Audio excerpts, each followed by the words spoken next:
التجمع الذي إن شاء الله سوف يوصل رسالة واضحة جميعا إلى الخليج بأجمعه أننا دولة واحدة، وأمن البحرين والسعودية والكويت والإمارات وقطر وعمان أمن واحد بإذن الله.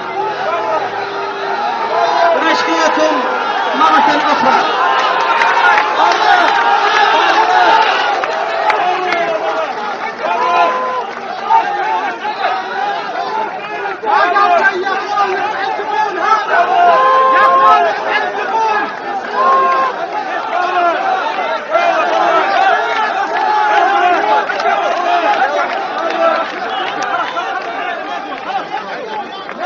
الكلمة الآن،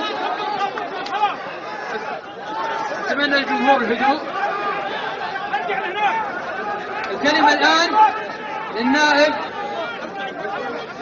الكلمة الآن للنائب فلاح الصواب.